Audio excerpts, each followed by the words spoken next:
Hello guys, and welcome to this new video.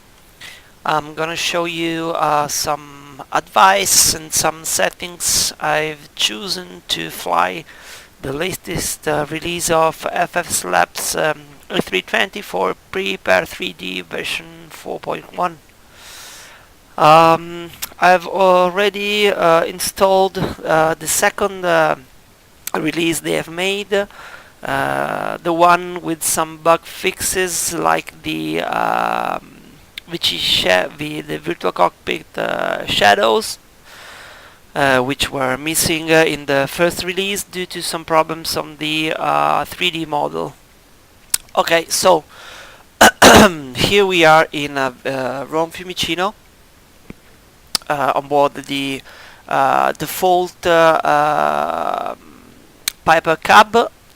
It is something you really have to do just to avoid crashes when you launch your Prepare 3D and you are gonna fly the FSLabs A320. You have to load your flight on board the one of the default aircraft with everything switched off, and then you can go into the menu and choose your FSLabs product. So okay, we choose this Alitalia livery. We click on OK and we see the common windows we are used to see when we fly FSLabs products. So here we are now on board the Airbus A320. I have seen some problems. Okay, these are some strange sounds the FSLabs made when launched. Okay, I've seen some problems with the headstock camera, as even if I've already chosen the profile for this aircraft the first time it is loaded, I have to go to headstock camera add-on, show studio, and then restart the application. Okay, we wait for it to restart, and then we will see that the zoom level and all the stuff goes okay. So this is my default view on the VC, and we are here into the cockpit. Okay, the main issue people have seen in the FSLabs A320 is the frame per seconds, and this is something really bad. This is the most tough add-on in terms of frame per second, and it is very intensive on CPU. So it took me a while to find a good way to make it flyable. I mean, I guess that below 25 frames per second it is just unflyable, but every aircraft, because you lose the feeling of smooth simulation. So here we are. Okay, let me turn on my track IR. Okay, so now we should start. Okay, so you can see that okay, we just open the frame per second. Okay, you can see I have a 29.6 fixed with target of 30 frames per second, and remember, you keep it locked. If you unlock the frame per second into the settings, you will have higher frames, but some really strange behavior. I mean, you can stay at 30, you can stay at 40, but suddenly you can fall to 15 and then go back to 30, so it's not very stable. So this is the reason why I've chosen to have the frames locked. Okay, now we are in completely cold and dark situation, which is quite friendly in terms of frames, and we'll see how things will change when I will turn on the systems. So okay, we go and we turn on the batteries, battery 1 and battery 2.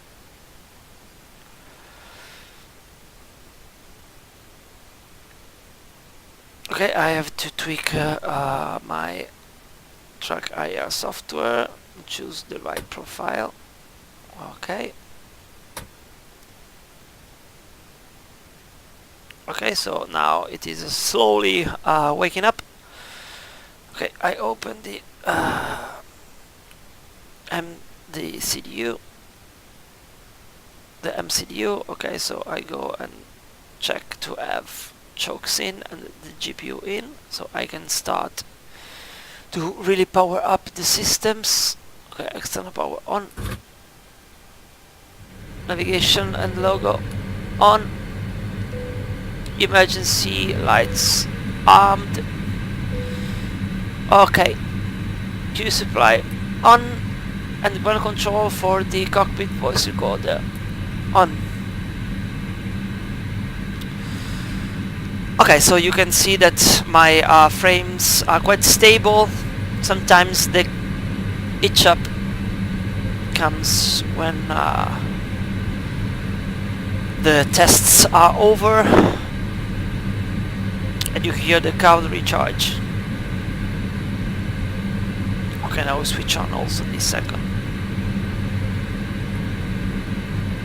MCU.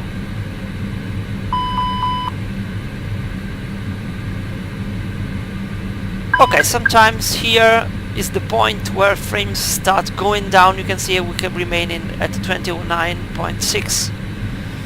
Okay, I'm gonna show you some settings I've chosen, and I'm gonna explain you why I've chosen this. Okay, so we go option and graphics. Okay, my rig is made of an i5 Intel CPU, overclocked at 4.4 GHz. I have 8 GB of RAM, DDR3. Not very fast, I mean maybe, I don't remember, but they are not so fast. So I have FXAA off, anti-aliasing is set to 4x super sampling anti-alias. Some may choose also to go for lower setting, like for MSAA with the FXAA on, but I see that I don't have a lot of problems with these settings. So I have the VSync off, triple buffering off. The target frame rate is 30. View and panel settings, so wide okay, so you can see wide view aspect ratio is on, MIPAP VC panels is on. Okay, now we go to the scenery. Okay, level of detail radius, it is set to max, tessellation factor is ultra, mass resolution is 5 meters, text resolution is 60 centimeters, and I don't have use high resolution terrain textures, just because I've seen some blurries sometimes, so I maintain my normal resolution textures. Let's go to the scenery object. This part is one of the most CPU intensive part, so I maintain scenery complexity dense, autogen draw distance medium, autogen vegetation density to sparse, and autogen building density to sparse. If I go higher, then my CPU will be the bottleneck of the system, so I have to remain here. But I have no problem. I keep water details to medium, just because I think it's enough. Reflection, clouds, and the terrain. Special effects, I keep them on high. Lightning. Okay, I have enabled the HDR lightning. Okay, don't look at these settings as they are connected to my PTA presets. Dynamic reflection off, as they are not so tweaked. I have dynamic lighting on, landing lights, illuminate ground on, and display lens flare on. Going to talking about the shadows, I have ultra on shadow quality and also ultra on shadow draw distance. Internal vehicle, I have cast and receive on, because with the latest fix, FSLabs have fixed the virtual cockpit shadows problem. I have external vehicle cast receive, simulation objects cast and receive, vegetation, buildings and particles, they are off, and clouds of course on. Terrain, it is quite tough on the system, so I keep it off. Weather, I have cloud draw distance to 90 miles and cloud coverage density to maximum to help Active Sky for Prepare 3D version 4 to work better when I have maybe overcast or situations like this. So now I turn on again my track IR. Okay, so you can see that the target frames are quite good. Okay, and we will now start simulating a cockpit preparation and maybe also take off if we have enough time. So now we go with ideas to nav. Okay, this one is going on, ideas 2 coming on, and idea 3 coming on. Or maybe the on bar is not so visible, but it is on. Okay, we keep the weights and fuel as in default flight. It is 5 tons of fuel, so we maintain this. We turn on the pumps. We turn on also the APU.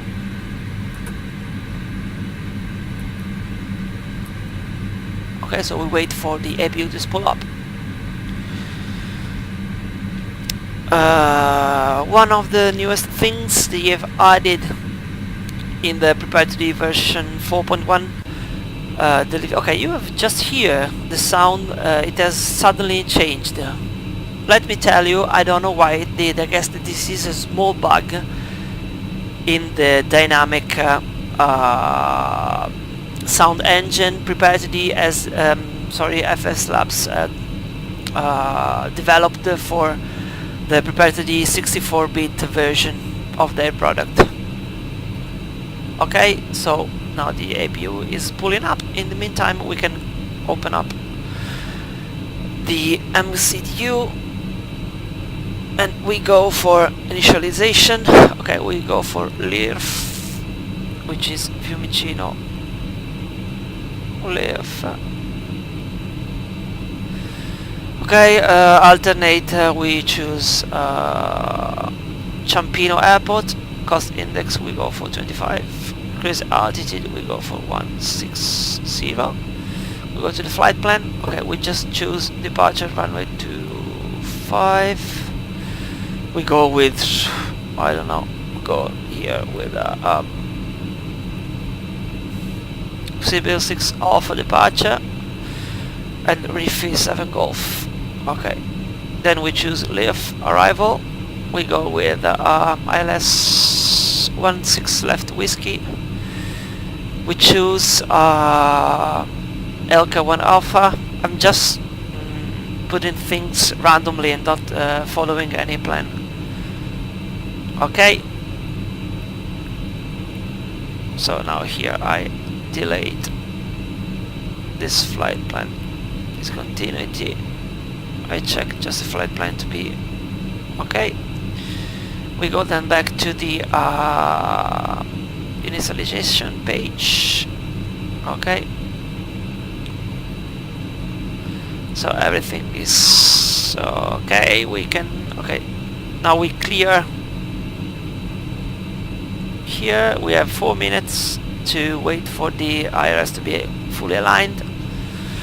Another thing which is really very CPU intensive is traffic. So I keep my traffic to 0. The reasons why I do that is simple, because if I just go for maybe a 30% of traffic with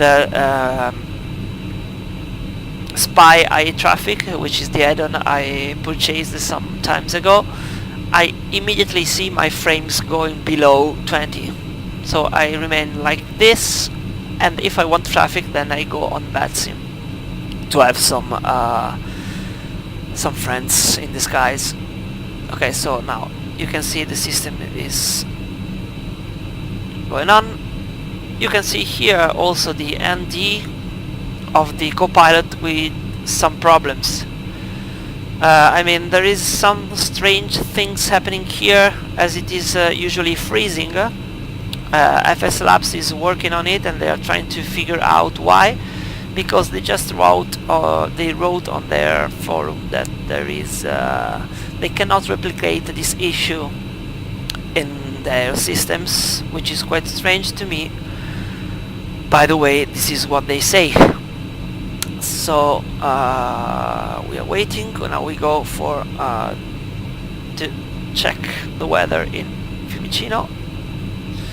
We go into the Atsu AOC menu. We request the weather in Fiumicino. We send the request. We return. I guess we have received the message. Here we are. Okay, so we have 1018. 1018. Okay, 22 degrees and 2606 knots of wind. So leaving the airport from runway 25. It is just perfect, even if in Fiumicino it is the default takeoff runway. Okay. So the airport should have spooled up. Now we go for the ABU read to be on. We disconnected the GPU. Okay. So now here in the options I disconnect. Okay, so the parking brakes are set, so I disconnect chokes and disconnect the GPU. Okay, let me check the doors. Blah. Okay, everything is closed, so we stay like this. Okay, we go in the performance page. We go for 1500. No, okay. We leave it like this, the thrust reduction altitude and the acceleration altitude. The flex temp, we have 22 degrees, okay, we go for maybe 55. I'm not doing the things on the books. I mean, I'm just going fast to show you the frames and the way it behaves during taxi and takeoff. Okay, flex to temp, takeoff temp 55, we go for 1, up, 1, okay, V1, VR, V2. Okay, so now here you can see the route. We go on the arc mode. Okay. Let's see what happens here.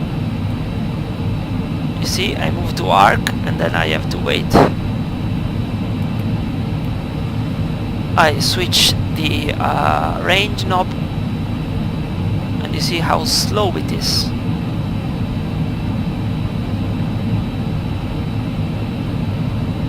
Okay, it is still in range change, very slow.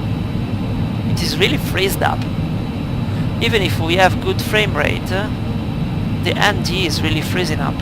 Look at this. Oh. Awful, guys, really awful. Okay, I want to show you also some data from my CPU and my GPU. Okay, I open performance monitor here, and I'm gonna show you also with the GPU Z. What about some? Okay, you can see I have a GTX 1060 with 6 GB of memory. Go to the sensors. You see I have a 59% of GPU load. Okay, you can see this is quite I think strange. The CPU is always 100% working. You can see P3D, it has 217 threads with 32 CPU working on it, even if the CPU here you can see is quite high. Okay, so we'll turn this off. Okay, now we can start the taxi, and we start starting the engine. So we can on, seatbelts on. Everything here is okay. We move move here, we go onto the ignition start, starting engine number 2.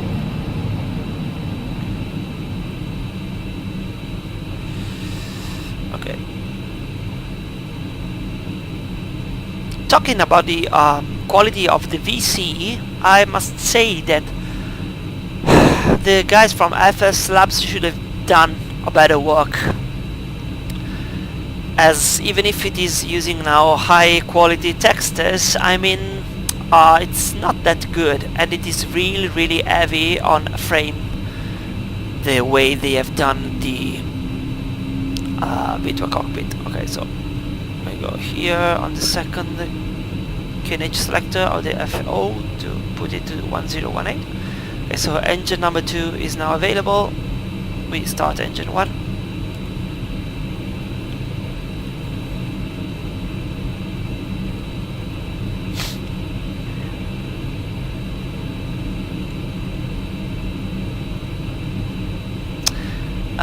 Even if I have quite a good anti-alias, I mean I have super sampling anti-alias, you see these lines not that good. I guess that something has changed when I've updated my system to the latest Windows 10 64-bit release, which was a very tough update, because this update took about 30-40 minutes with a lot of restarts. It was the creators feature update, which was released just a few days ago. Okay, so the engines are on. If we go with ignition to normal, we now turn off the APU.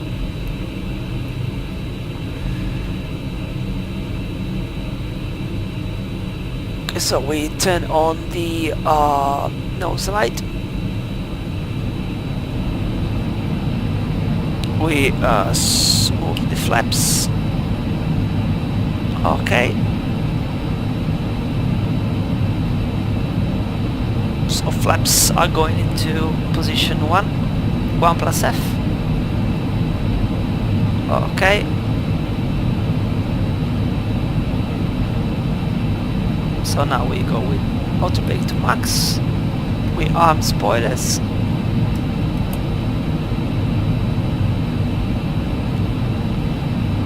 Okay, we go with run, and now we turn on. Okay, the taxi lights are on, so we move now. We disengage the parking brakes. We go.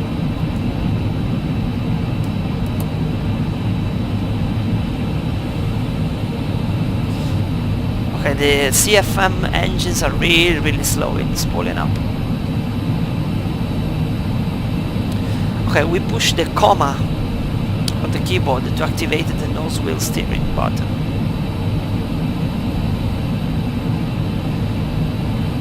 Okay, as you can see, frame rates are quite good by now.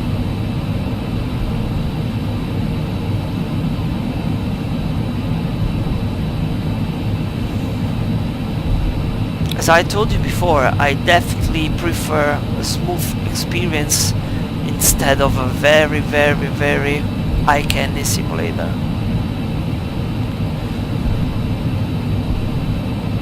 Okay, so now we throttle back to idle.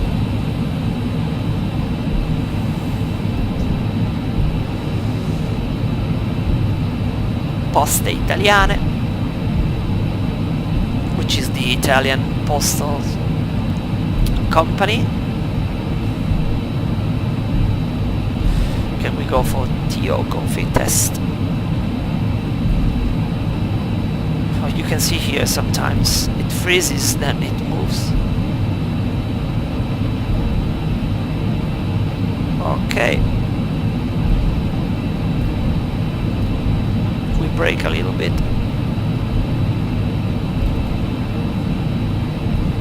Braking is very difficult. Even if I have a good hardware for pedals, it is really very sensitive.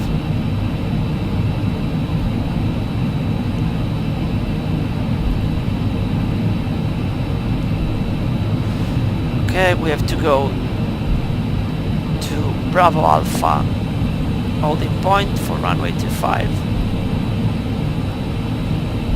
Look at the ND of the co-pilot.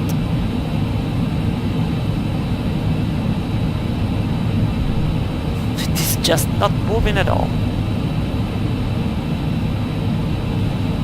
Okay, now we can use the range, but here it is.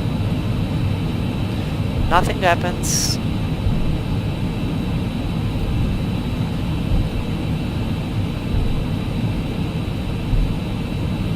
Well, what I don't understand at all is why they maintain the navigation, the display on also when you switch them back to when you call the 2D panel. I don't know. So now I guess it is quite synced with the captain and D. Okay, here we are.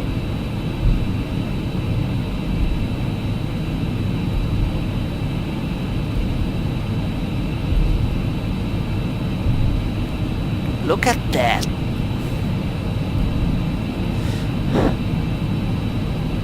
And the funny thing is that a lot of people is having this issue, but FSLabs guys say they cannot reproduce it. It's really, really strange.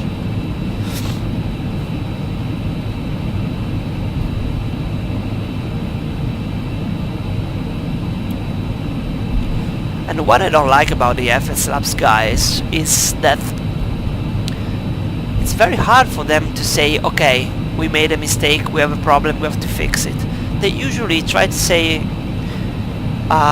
it's because of your PC, it's because you have set things badly.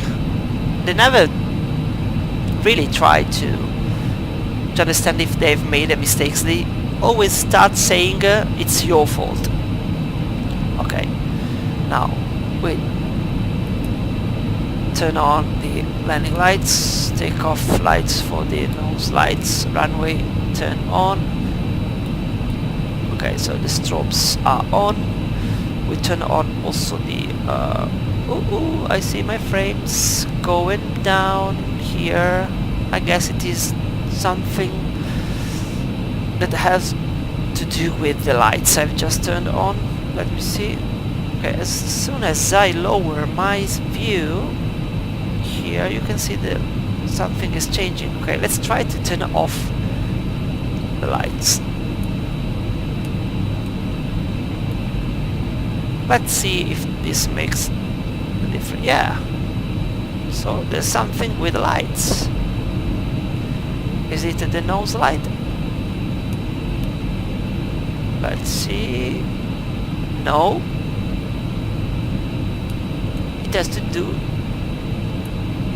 this deals with the landing lights maybe. No, maybe them together. No. Okay, so maybe it is something with the runway turn on lights. Yeah. So there's something going on with the runway turn off lights. We keep them off. Okay, so we remain with them to off. Now, another culprit of frames issues is the dome light. Let's see, we turn it on. There. Look at the frames.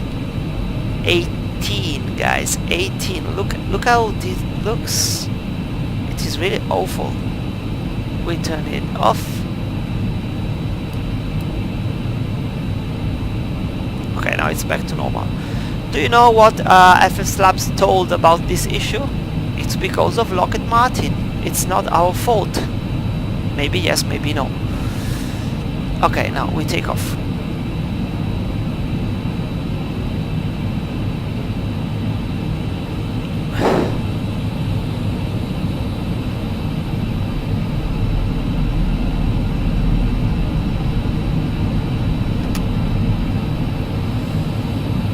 Okay.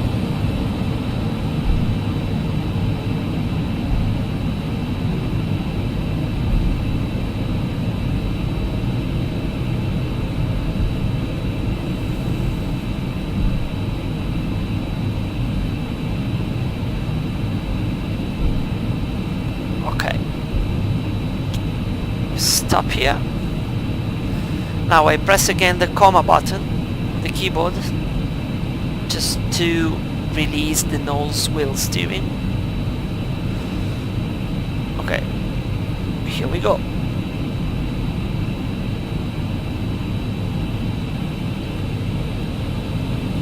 We wait for the engines to stabilize. Okay, so engine stabilize and we go for flex temp takeoff.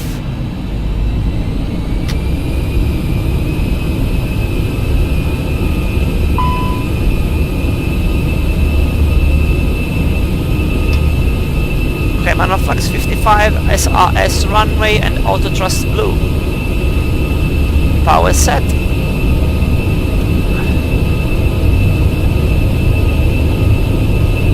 V1, rotate.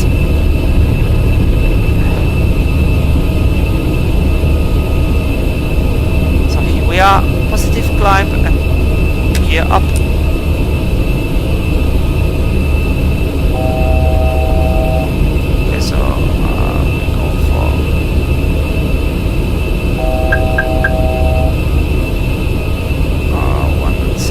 And autopilot 1 coming on.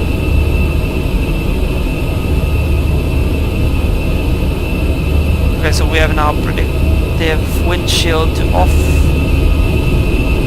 On.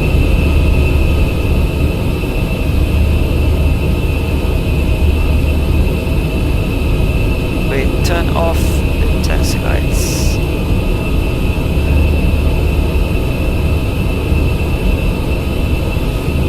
Climb.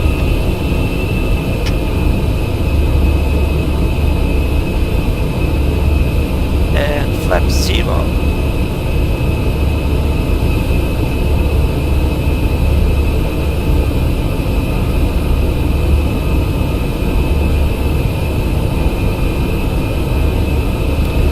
Just for your information, I've installed the OBX FTX Global, European Land Class and Vectors.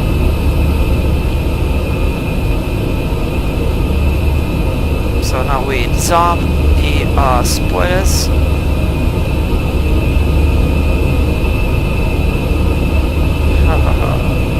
I forgot the tickets. Okay.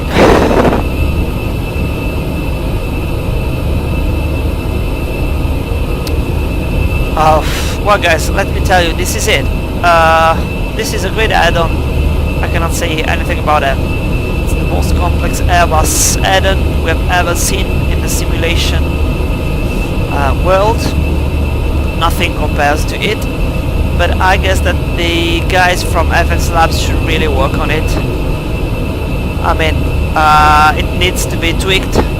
Some stuffs need to be fixed. But it remains a great add-on. The sounds are amazing. It really lets you feel as if you were into something which is living. For example, the PMDG guys made great work with their birds, but this is another world. I know it is very, very complex. I know it is very, very tough on resources, but it is worth the money. The only things I can say that the FSLabs guys should be a little bit more responsive about problems and a little bit more also sometimes polite in their forums. Okay, so this is it. I hope you have enjoyed this video. If you have questions, just write in the comments, and if I can I will post the answers.